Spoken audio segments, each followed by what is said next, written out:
Hey all, Avros here, back with the next fight. This is the Lufenia for the new story chapter, Act 3, Chapter 4, Part 1. And this is also the introduction to Yuna's BT weapon. This fight is against two Sanctuary Keeper bosses. These bosses are apparently very hard to fight the correct way, but today I'm going to be taking the cheese route for clearing this fight because I'm not lactose intolerant. So the orb for this fight spawns in at 79% HP and is spawned with a 10 count. This is increased by 1 for each turn where your party has no debuffs, and by 15 when you cleanse or remove a debuff from the party. The very first attack the bosses do in this fight needs to be dealt with by a party having the ability to cleanse. This is due to the attack being Photon Wings, which cancels their break status, does an all-party bravery drop by 50% of the target's current HP, which they then gain as bravery, and then does a HP attack that hits all and deals 30% increased damage to debuff targets, and recovers bravery equal to 100% of the HP damage dealt. The reason why cleanse is needed is this attack also applies the following debuffs: a HP attack disable and a blind debuff both for 1 turn, stop which freezes your EX gauge from charging, and burn a 10% HP damage poison for 2 turns, and enhancement down which reduces the chance of buffs applying by 80% for 5 turns. What this does is essentially prevents your party from doing any of their abilities or any HP attacks until such time as that HP attack disable is cleansed, and the blind will also seriously reduce your accuracy, meaning that any bravery attacks you do use also won't hit. After this, the second boss will use Mana Breath Plus, which is an AoE magic attack into AoE HP damage that also deals plus 30% damage to debuff targets, another reason why you really need to get rid of those debuffs. This attack also inflicts defense down for 3 turns, and while the bosses have several other attacks to worry about, for the cheese strategy that I'll be employing you can ignore all the other attacks after these two other than one last attack we need to cover. The last ability I need to cover is a debuff called Aggravate that is applied at 79 and 49% HP, which the first one conveniently lines up with the orb spawning.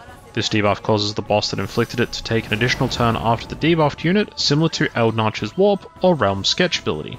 This is what we need to use for the cheese.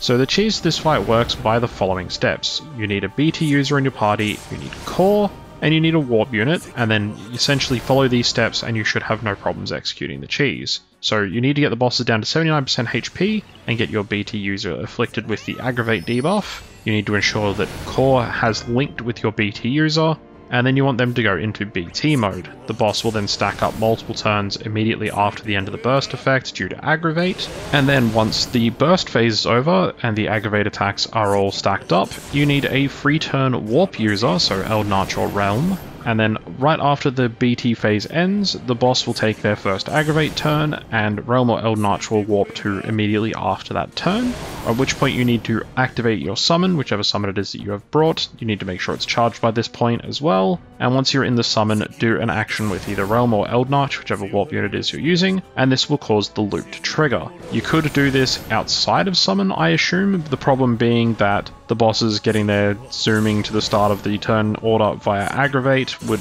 ruin the whole entire effect because, you know, they can't take turns under summon, and also that would run down the orb if the loop does trigger there anyway, and then you would die to the orb effect triggering. Basically what happens with this loop is that core will start attacking due to him being linked, and the Aggravate effects triggering, I assume, to make the boss try and take a turn, which they can't do under summon, but then they try and take a turn, which they can't do under summon, and then core just continually attacks until the fight is over. At that point, literally the fight is done, there's nothing more you need to do, so enjoy the cheese if you do go with this strategy. Thanks for watching, and if you want any further assistance with this fight and want any advice on how to possibly do it properly, please ask in the comments down below, and enjoy the rest of the video.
責務は果たす。